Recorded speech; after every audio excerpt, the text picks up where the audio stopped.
Epic. Welcome to this Epic Life podcast, where we explore the connection between building a conscious life and building a conscious team or a conscious business. We also break down 3 powerful permissions with our guests. These would be the permission to chill, or to access that inner voice inside through daily practice, or the permission to feel all the feels, what we call embracing our full humanity. And also, finally, the permission to glow in the dark. Our guest today is a great example of this. I will be your host. My name is Christopher Carter. My friends call me KC. I'm a coach for founders and executives and a meditation teacher for organizations. And now let's meet today's guest. At least a couple times a week, I talk to someone who struggles with finding their voice and then using it to speak or teach their truth. This can show up with executives who are defining their leadership style, an entrepreneur stepping out to give her first TED Talk, or a yoga teacher who wants to expand his impact beyond the studio. In my experience, all of us have something unique and powerful to teach, but sadly, far fewer of us have the audacity to teach publicly in a way that can positively influence the masses. When it comes to our work, which I consider to be our power amplifier into the world, accessing our full voice is a prerequisite to glowing in the dark. Today, we'll meet a spiritual teacher who is so unconventional he can shapeshift from profound insight to hilarious theatrics, all in service of his mission. Dr. Michael Lennox embodies the phrase, possibility unleashed. When you read his daily Astro Alerts, short for Astrology Alerts, or watch his videos, you know immediately the guy knows his stuff, but also that he has a huge heart and a sense of urgency to empower others. Michael literally overflows with wisdom and insight. I'm always fascinated by those people who defy all the well-meaning parental advice or downright stifling education systems and just fully unleash their voice. In the conversation that follows, we dig into Michael's journey of becoming a spiritual teacher and the sacrifices he made along the way to walk his own path. This includes his deep inner work and his devotion to daily practice. We get into what's being asked of all of us in these chaotic times and how to leverage what astrologists call our North Node. This is our destined path, and it shows up a little differently than the characteristics we know from our primary or sun sign. Dr. Lennox obtained his master's and doctorate in psychology from the Chicago School. His doctoral dissertation, Astrology and Personality, is published by Lambert Academic Publishing. He is the author of 2 books on dreams, including Dream Sight, a dictionary and guide for interpreting any dream, and Llewellyn's Complete Dream Dictionary. Dr. Lennox leads workshops and retreats all over the United States and conducts a worldwide private practice based in Southern California. Last November, he rocked our worlds at our This Epic Life retreat in Encinitas, California. It was so cool to see him do his magic in the room. He has been seen on Sci-Fi's networks The Dream Team and has also been featured on NBC's Emmy Award-winning Starting Over, Soap Talk, The Wayne Brady Show, and many others. His radio appearances talking about the power of dreams number in the hundreds. You can receive his free and subscription-based Astro Alerts online at michaellennox.com and follow him on Facebook at Michael Lennox and on Instagram at Dr. Lennox Dreams. His Astro Alerts are crazy spot on and frankly completely addictive. What if the current challenges our planet faces required each of us to step forward and put our unique skills to work for the upliftment of humanity? Dr. Michael Lennox makes me consider these possibilities as a reality and then surrender to the challenge and sacred responsibility of being a teacher. If you're looking to own your own voice or to build a substantial income as a spiritual teacher, you need to hear this. Please enjoy this conversation with my friend and astrological spirit animal. This Epic Life presents Dr. Michael Lennox. Dr. Michael Lennox, thanks so much for joining us. Hey, so good to be here, Casey. My great pleasure. And I don't believe we've spoken a whole lot since we worked together last fall at the Integrated Life Retreat. No, I think I've waved to you through the internet. Yes. Since then. And I know for a fact you are constantly blowing the minds of and hearts wide open of a lot of people that follow my work. And I just want to let you know how much I appreciate that. All of the good vibes you send out into the interwebs. Thank you.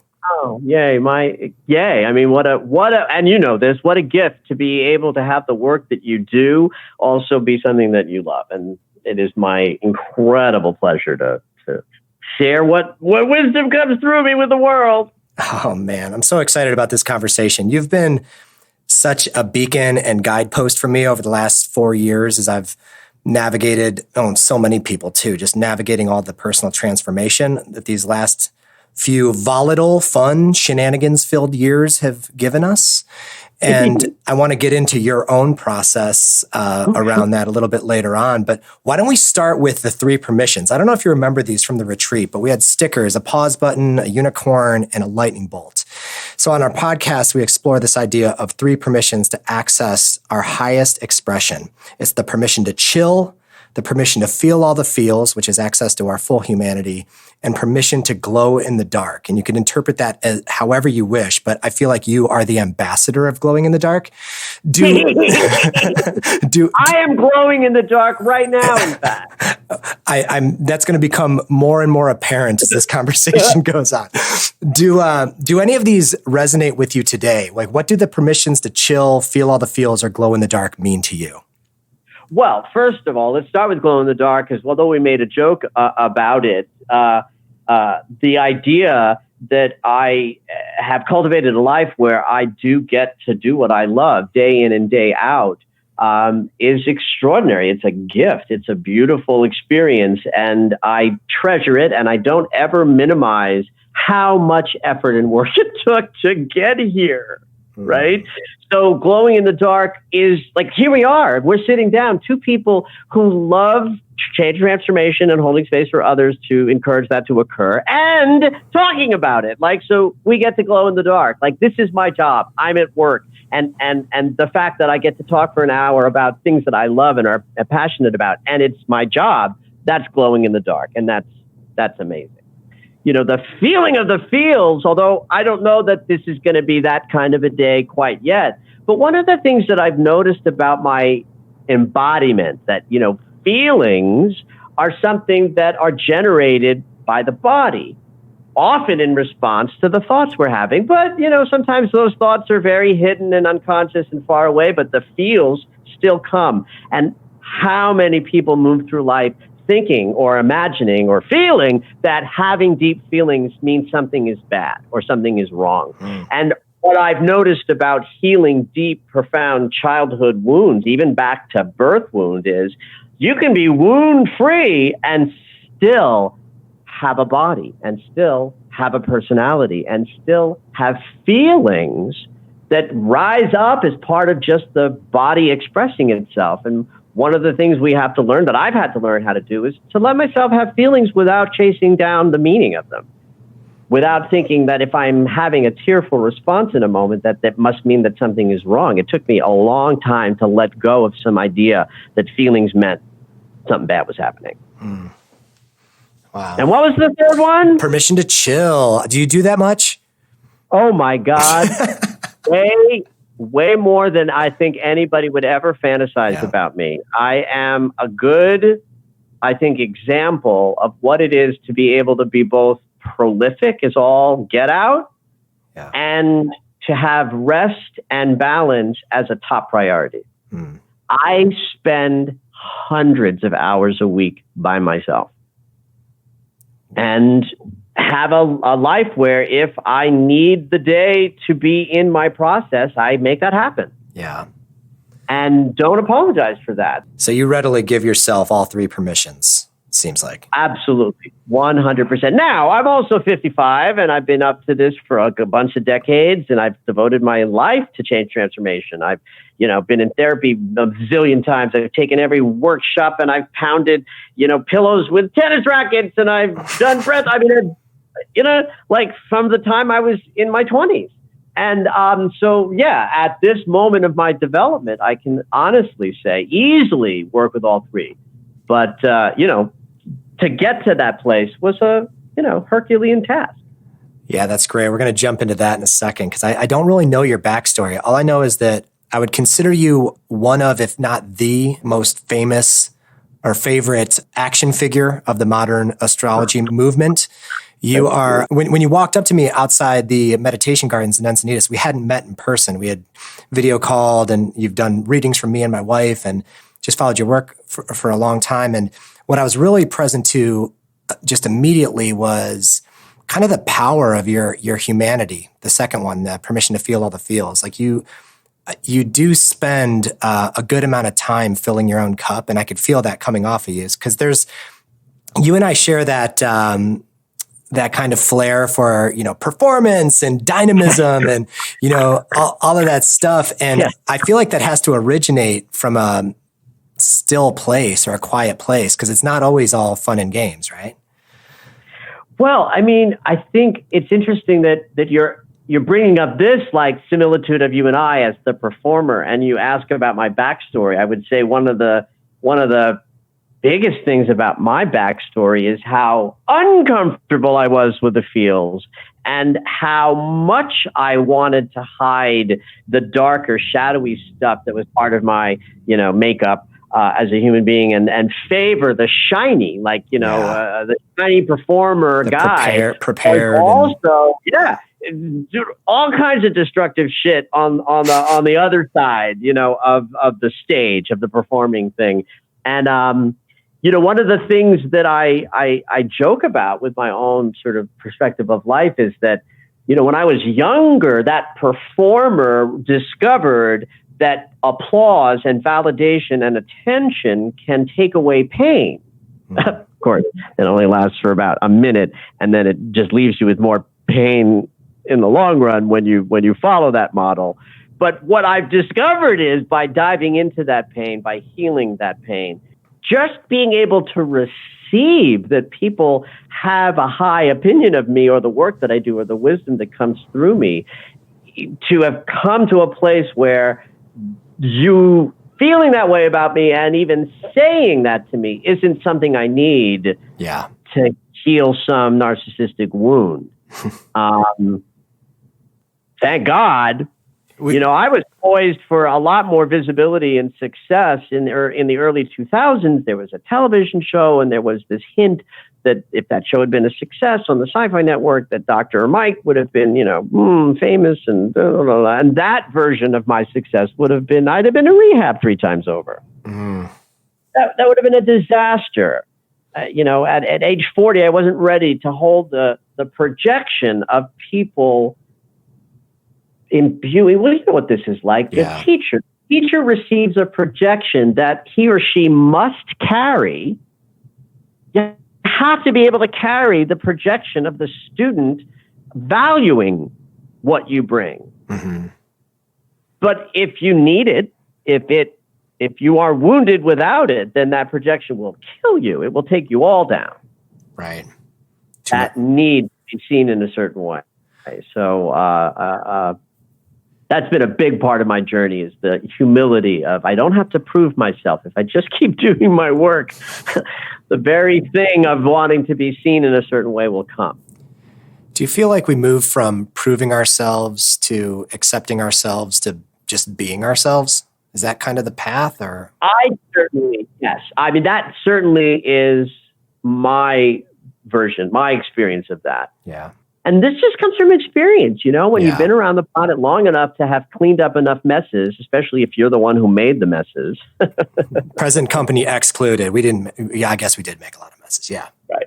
So I trust that. I trust myself to do the work when and if I bump up against my life and declare I don't like what I'm seeing, or something changes faster than I anticipated, or when any of the other things that can throw off balance. So I have you as kind of a case study in full self-expression, I would say. You're a musician, you're a performer in some ways. You're also, a brilliant, I try to describe you to other people, and the word I keep always coming up with is Astro Intuitive, because I feel like there's a channeling process that comes through you when you interpret dreams or interpret the position of planets. And you also have this background as an executive at Playboy. Am I tripping? Yeah. Did that happen? Was that you? Yeah, Playboy. Before that, MGM, Metro-Goldwyn-Mayer. Before that, Business Week magazine. So yeah, I was a corporate dude up until 2000. Take me through the transition out of kind of corporate life into being a spiritual teacher. What was your path to being a full-time spiritual teacher? Well, let's just start real quickly that my spiritual curiosities were very present from the time I was a teenager. I learned transcendental meditation at 15. I bought my first tarot deck at 16 or 17. I discovered things about like healing touch in my early 20s. So I was well engaged in my spiritual exploration from the get-go. And I kept that very activated and very nurtured always. So if there were classes or workshops or retreats that interested me, I went to them. I did them. But on the professional side, I wanted to be an actor, and then I wanted to be, a famous producer, and, all these fantasies of fame or bigness that were really just there to, to help me not feel so small and insignificant as a human being. In sort of my mid to late 30s was, here I am now. I'm pretty successful. I'm working for Playboy. I'm a VP. I'm making a nice living. And my soul is just being eaten. I know that I'm in the wrong life. I decided to go to grad school to get my master's and my doctorate in psychology, really not knowing why. I knew I didn't want to become a full-time psychotherapist, but I needed a change, and I needed to be good at what I was going to do. I knew I wanted to maybe do some inspirational speaking, and I'd worked at big brands, and at those days, corporate speaking was still something that happened. Corporations brought motivational speakers all the time. I don't think that happens quite as much as it used to.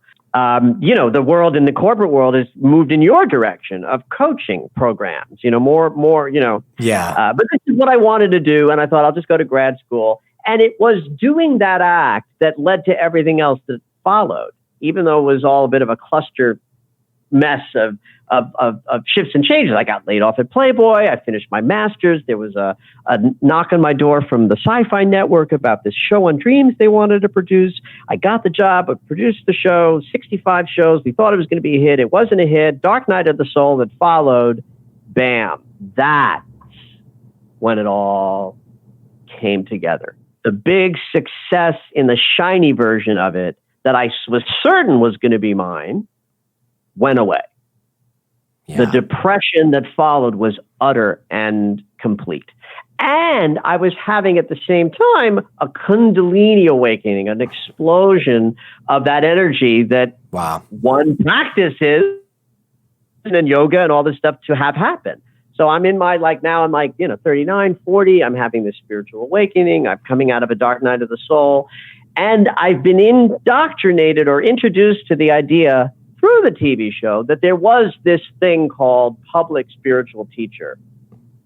And I just said, that's for me. And I didn't know exactly what that meant, but I just sort of kept following the breadcrumbs. And, the astrology was part of that. And, it took a good 15 years to build a real, business as a teacher. But that's what I did. And it's 50% business and 50% mystical inspiration. But I've never looked back, even though I wasn't sure what I was creating when I started. So many questions come up around that because I have a lot of clients and listeners who are always looking for ways to transition out of, you called it the wrong life or the wrong career, whatever that constraint may be.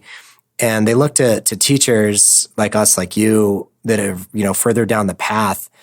It sounds like it was a culmination of many moments that added up to who you are today. Was there any particular day or lightning flash? It sounded like your spiritual awakenings kind of came in waves and culminated at some point.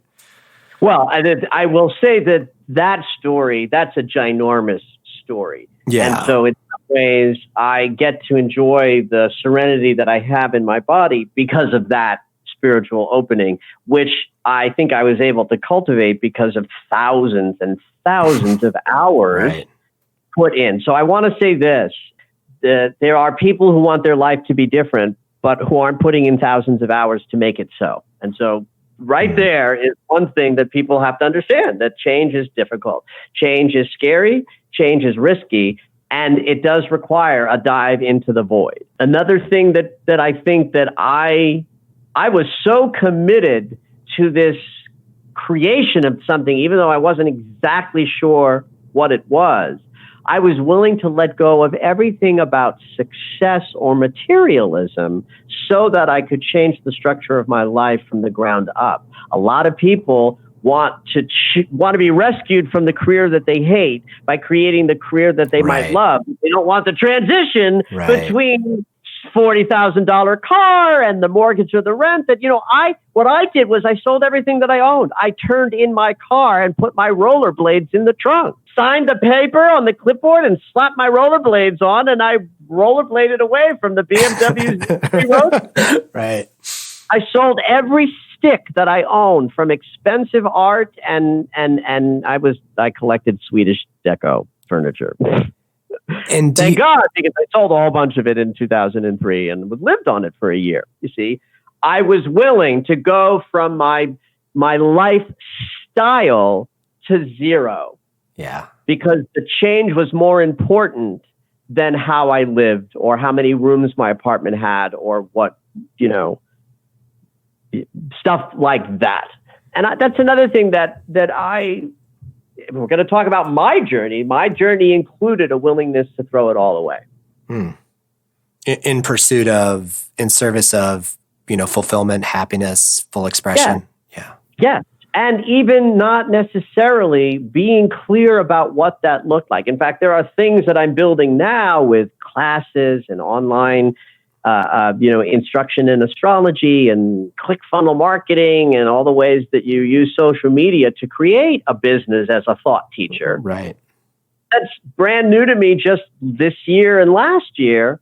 I didn't know that in 2003 when I was doing all of this, but the fact is the technology that's going to support the business I'm creating was 15 years away from existing when I first started this journey. Talk about a leap of faith. That's the biggest piece is people think they have to know what they're going to do next, or they have to figure it out before they take action.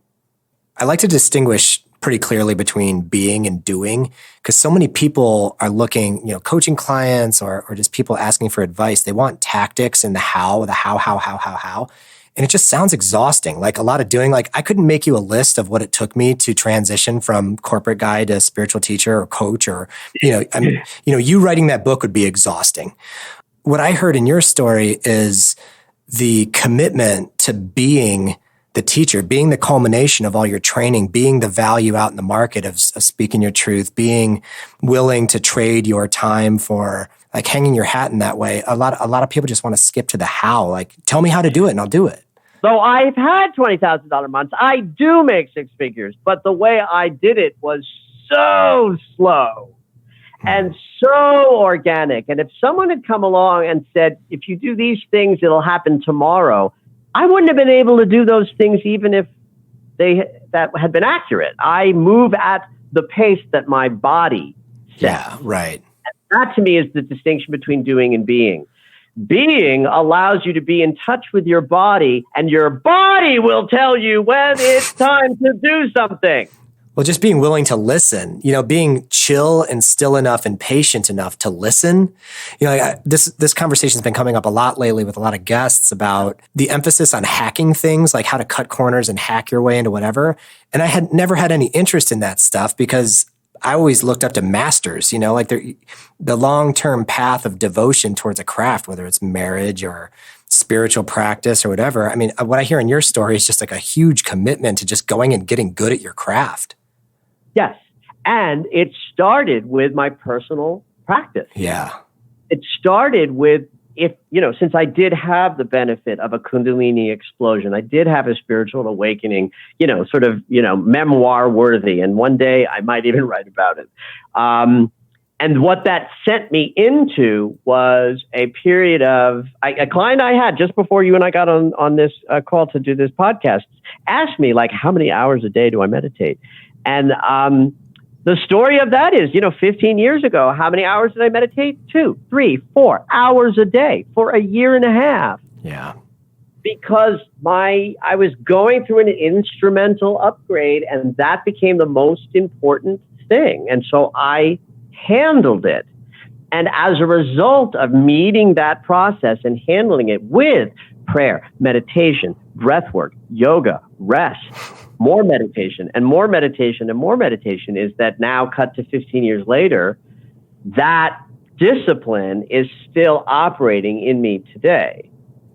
And I think that this is another place where people get shy of having the big change and transformation, because it does require an enormous amount of attention and discipline and work to be. Isn't that interesting? It's work to learn how to be. There's a lot of doing that goes into the being. It's a mind bender. Well, and what is the work? I think the work is, being willing to sit in the chair, even when that's going to be a 15 to 30 minute uncomfortable experience. Working with you and seeing you work in a room, interpreting, a dream circle, or walking through all the archetypes and astrology, it's very clear to me that it comes from a different place. I mean, there's clearly a Rolodex of knowledge there, but you're definitely a vessel for something. It is so, and you know what? Inside of me, I mean, my God, if I had to contain all the information and wisdom that comes through me when I'm in that channeled state, it wouldn't be possible. I'd be insane. Right. And the funniest thing that ever happens on a regular basis to me is someone will say, "Oh, could you say that again?" Right. And I'm like, nope, probably not, because it wasn't coming from me; it was coming through me. You just say, I just work here. That's right. I'm just holding space while some other experience is talking through me. Here's the thing about that, Casey, is it may sound like we're talking about me as different or special. The fact is, this is how we all operate. It's a human experience to be able to open ourselves up to wisdom that comes through us. All of us have this capacity. And when we lean in that direction, there's more serenity to be had, because if you believe everything you think, you're going to suffer. It reminds me of, I don't know if you're familiar with Michael Beckwith, spiritual teacher, his kingdoms of consciousness, the 4 kingdoms, that goes from like life happens to me at the bottom, then by me, which is like achievement. Yeah. But through me, at me. Yeah. So, but I know Michael Beckwith. I mean, I'm in LA. He's in LA. And figured you guys are probably homies. I don't know him well, but I mean, I've been to Agape, thousands of times. I used to do you'll love this. I used to do the Sunday evening service for 2 or 3 years. I was the music inspiration at Agape. Oh, on Sunday cool. Nice. Once a month. Oh, that had to be a blast. I'm bummed I missed that. So sweet. It was that late Sunday night service, with 30, 40, 50 people who really needed to be there. So to borrow his framework for a second, question about your work, when you're in relationship with a client one-to-one, let's say, doing a reading, how much of that transaction or that hour is like that level 3 vessel consciousness, which is through me, versus the as one? Is it totally co-created in a collaborative environment? Because I remember working with you said kind of an invocation, and then we just got to work, and it felt really as one, but I don't, do you differentiate between those two? Nope. Or is it? I love this question. This is a beautiful question. I say this more and more now out loud to clients. I don't say it all the time, but it will come up, and I'll share it now with you. Mm-hmm. It is absolutely a channeled experience that I am having when I'm reading. There is a different sensation. The way it feels to have wisdom and information coming through me is very distinct and different than if we were sitting having coffee or hanging out. But I say this out loud. I say, this is God speaking through us. Yeah. I'm not magic. The channeled wisdom comes through the connection. Mm. I sit alone in my home doing my meditation and my practice, but when I'm doing that, there's no divine wisdom coming through me. I'm just sitting in my body, trying to feel all of the energetic edges of my body without interfering it with my mind's declarations or judgments. That's meditation, right? But I'm not channeling divine wisdom. I'm just sitting in my whole completeness. Yeah. So my channeling of divine wisdom has to have a recipient. And that recipient has to be bringing their channeled divine wisdom as well, so that the right questions get asked and the right responses get integrated and comported. It is not something that happens by myself. Otherwise, I'd be magic. You're kind of magic anyway. Wow, Lennox. that's very sweet. And I'll accept the compliment of that, but you understand that what I get it. Right. the magic that happens between both of us. And my gift in that area is to create the sacred space that includes the other person's energy, not something that they're watching and receiving the benefit of the things that I say. What do you do in terms of your own self-care and kind of taking care of your instrument, tuning your instrument? What does it look like between sessions to kind of clear the slate and kind of allow space for the new? Because a lot of people ask me about this. As I grow in age and wisdom, there's less and less that I need to do to separate. You know, when I was younger, I had to have rituals like a little washing of the hands or a little this. For a little while, I did a clapping thing.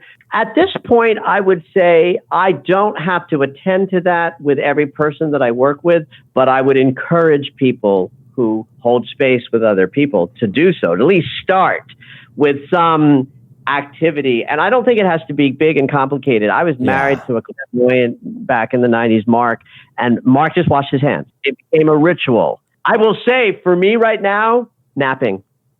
I am an expert napper, and I will nap on some days where my energy is a little bit lower than I need it to be. And if I have four clients on that day, I might nap for 6 minutes, 15 minutes before each client. Yeah, and I'm good at that. Now, I wouldn't recommend that to someone as a go-to, because I think napping, knowing how to nap, is a skill that takes a very long time to cultivate. To learn how to let your body release enough to have an experience that changes its energy, but to not allow it to go so far that you start off a stage of sleep, which is hard to come back from. Come out of. Would you say the intention there is to shift your state, kind of shift your state back to neutral? To shift my state, and there's a trust and a knowing that I'm not going to fall asleep. I know that if I look at the clock and it's 15 minutes before a session, I know that if I get into bed, I'm automatically going to get out of bed 5 or 6 minutes later. Wow. And I'm going to feel differently. I couldn't have this conversation without touching on some of the astrology here, but could you walk through the importance of knowing your North Node? Because I felt like this blew everybody's mind at the retreat. It certainly shifted my lens in terms of my dharmic path and stuff. But what's the significance of knowing your North Node? Simply put, the nodes of the moon are vectors of energy that shoot off of the crossing paths of the moon's orbit interacting with the Earth's orbit. You know how in a black hole, a quasar might shoot out two pieces of energy in very specific directions opposite from each other? Have you ever seen that? I've heard that. Cosmos show? Mm-hmm. That's a little bit like a nodal path. An energetic experience is happening with the moon's orbit crossing the paths of the Earth's orbit, and that movement shoots off vectors of energy.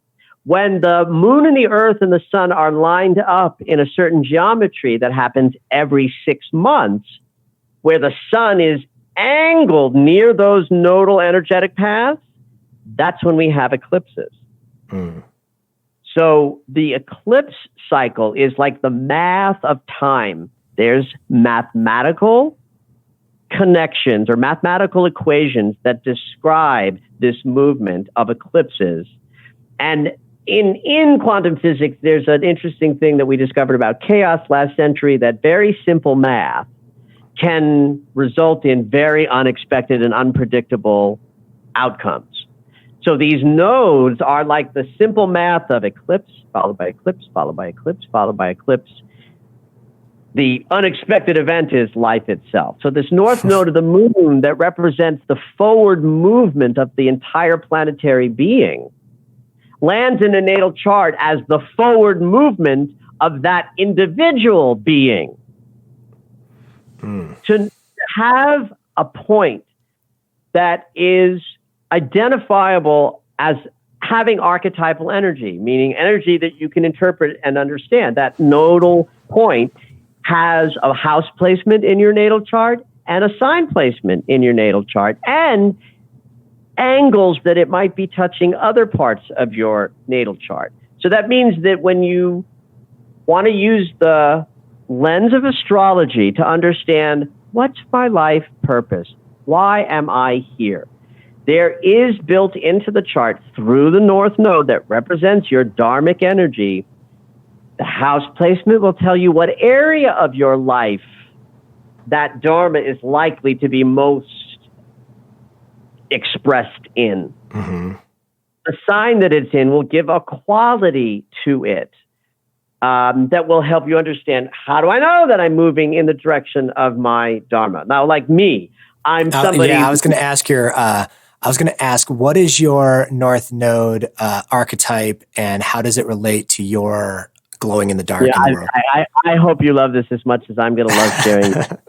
Because I'm a big person in the world. There's a lot of Michael in the room, right? Mm-hmm. So one might think that the dharma might have to do with the being in the room in a big way, or softening that into a smaller way. But my North Node and South Node, because you can't really think about the North Node without also thinking about its opposite point, the South Node, which is your karma, what you're moving away from mm-hmm. in order to move in the direction of what you're moving towards. Well, my South Node is in the first house, which is the house that represents the self. And my North Node, therefore, is in the opposite, the seventh house, which represents other, relationship. Anybody who sits opposite me is sitting in my seventh house consciousness. Capricorn is very goal-oriented. And in the first house, like that, with a karma, that played out for me as, if there's two people in the room, the most important person is always going to be me. How convenient for you. Yes, very. And very inconvenient for happiness or accuracy.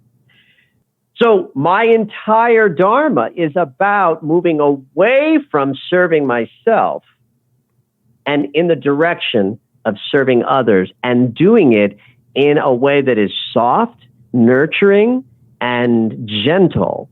Now, I am anything if soft, nurturing, and gentle. I am not any of those things. But I can marshal my energy for other people today to create safe space, nurturing space in which they can have an experience. In terms of what you recommend to people for their own self-discovery of knowing, I mean, obviously everyone knows their sun sign. If you had to give people like a little punch list of just aspects to pay attention to or to know, like, because it's a great question. Yeah.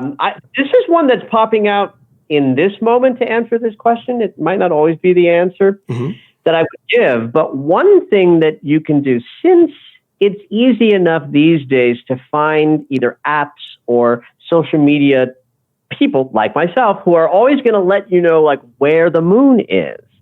One thing you could do to orient yourself to using astrology without even knowing how to read your chart is to just clock how you feel energetically for a couple of months, and combined with looking at where the moon is in the lunar cycle.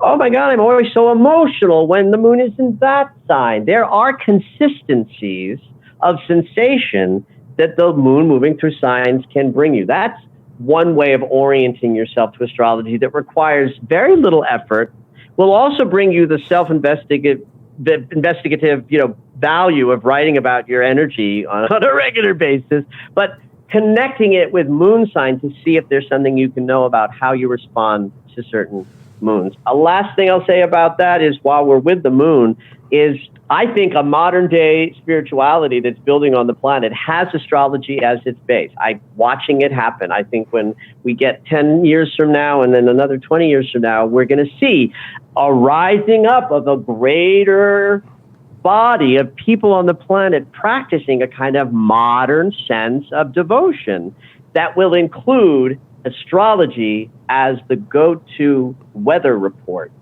for how to understand how the weather and the energy changes. Twice every month, there's a new moon and a full moon. And when the moon is new, we are setting intentions. When the moon is full, we are expressing gratitude for what we've just created and preparing to release what no longer serves. That's just like what happens at harvest when the farmer grabs the wheat berry but leaves the chaff behind because it's not useful, but it will decompose and turn into the fertilizer for the next crop. That's new moon, full moon energy. And since setting intentions and practicing gratitude is a good part of any modern spiritual practice. Yeah. That's something that any of your listeners can start doing that is for fun and for free, probably in alignment with stuff you're already doing in considering how to set intentions and why to express gratitude, and even how to be with things that you're letting go and releasing. That's probably one of your biggest influences on me over the last few years, was kind of the discipline of that practice of new moon, full moon, intentions and reaping. It just kind of helped stabilize and normalize a lot of the turbulence of the last few years, whether it's politically or weather change or career change in my case, and financial change. Everything was up for grabs for Virgos. But that rhythm of ritual and acknowledgement of what's going on, just feeling connected to something bigger than yourself. I do think that there is a definite religious, and I mean that in the best sense of the word, not dogmatic, but devotional. Devotional, yes. Yes, right. It's the idea that if you want to be results-oriented, which, by the way, will kill off all possibility, but results orientation says, by the way, I will set intentions to get this thing that I want. Because someone once said, why do we only set intentions at the new moon? It's like, no, you should be setting intentions every day. The breath you're taking. Yeah, right. People think of the intention setting and law of manifestation as like something you do, but it's not. It's something you be. And the new moon, full moon piece allows us to lock into, well, what does it look like to be? Well, what it looks like to be is you do certain things when it's time to do them. And the body knows, and the body certainly will respond to the new moon moment as a time to do intention setting. And then full moon is the time to do gratitude and release. And we do this twice a month in a big way so that we can learn how to do it every day, constantly, with every breath and every moment that we feel knocked off balance, that we then have the habit of leaning back into setting intentions, leaning back into expressing gratitude, leaning back into releasing what no longer serves. It's so fascinating. I'm thinking about the relationship between the personal experience. I mean, my North Node's in Scorpio. You helped me distinguish that. So it's change and transformation. And I was always paying attention through my own path of the personal relationship and experience of transformation, which, let's face it, it can be brutal at times, but, totally awe-inspiring and amazing at other times. But that relationship to the larger transformation we're experiencing as a culture, a government, a country, a planet. And what I'm hearing from you is that there's so much value in focusing down on your own experience of it and your relationship to those practices, just as a navigational tool to keep you sane in all of the turbulence. That's really what I feel like your biggest role has been for me. It's just been kind of a lifeline into knowing that not this too shall pass, because you keep saying it's going to get crazier and crazier, but it's how to be with that and how to self-actualize in that greater context of relentless change, volatile change. Yes. At the end of the day, how you treat yourself in terms of balance and having a practice, that gets translated directly into how you serve others. And you, with your North Node in Scorpio, there's nothing like that, that alchemizing mystical archetype of Scorpio to understand that everything replicates everything else, meaning your personal replicates in your relationship, which is also replicating the collective and the global stuff. It can be a heavy load at times. All right, let's leave them with just a few quick, I'm calling them Lennoxisms. One quick reflection or insight you would offer an aspiring, and I'm going to give you 4 different people, and you just give me the first thing that comes to mind. Right. What's one reflection you would offer an aspiring student of astrology? Careful about attaching your fantasies to the process of looking for astrology and outcome. A quick story. I remember once when the television show wasn't greenlit yet, and there was an astrological aspect that told me at Friday at 5 o'clock or so, I was going to have a communication about my career. And I was certain that this was going to be the phone call from the studio saying the show is greenlit. Nothing came, no phone call. 5:00 that day, my neighbor comes up to me, knocks on my door and says, "Hey, I'm on a date. And I told this guy about your TV show. Could you tell him about it? Because he was really interested." Oh, wow.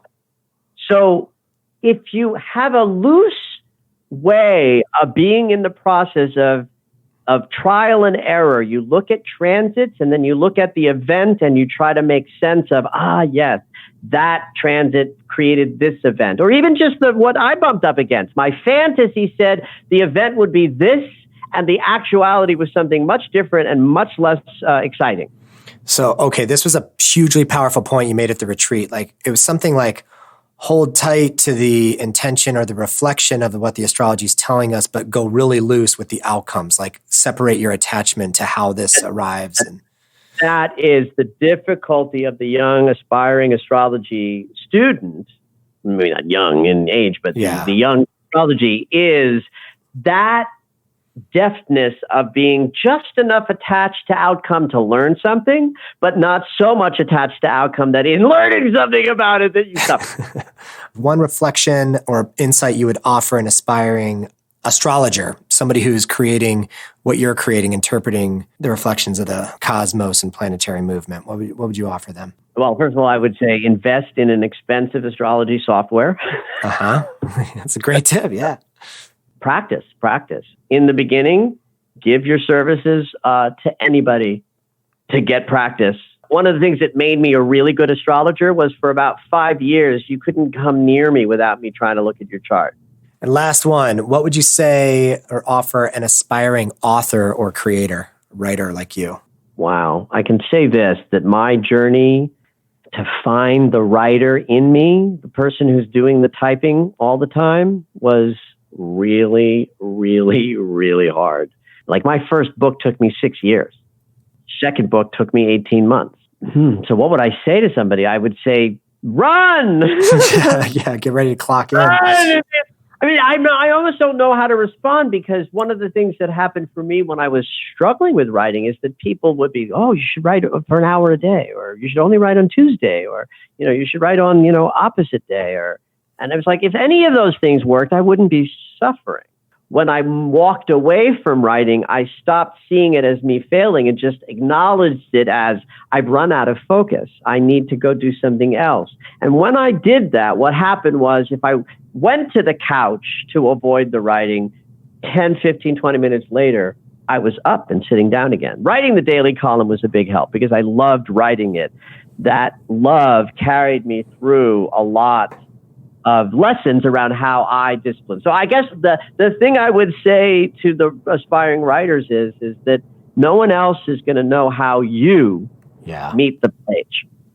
Dr. Michael Lennox, it's been quite the journey, as it always is. I feel like we covered a lot of ground. I just want to thank you so much for being a part of this batch of early episodes for my podcast. You were way up there on my list of must-have personalities, and I always get so much out of absorbing your wisdom. So thank you so much. Absolutely my pleasure. Thank you for having me. And thanks to all of you for spending time with us. To learn more about anything we discussed today, please head on over to thisepiclife.com for all show notes. We'd really appreciate a review on iTunes, and your feedback is always helpful, so please pop on over to iTunes and leave a review. And also, please get in touch. My email is kc@thisepiclife.com. You could also find us on Facebook and Twitter at This Epic Life.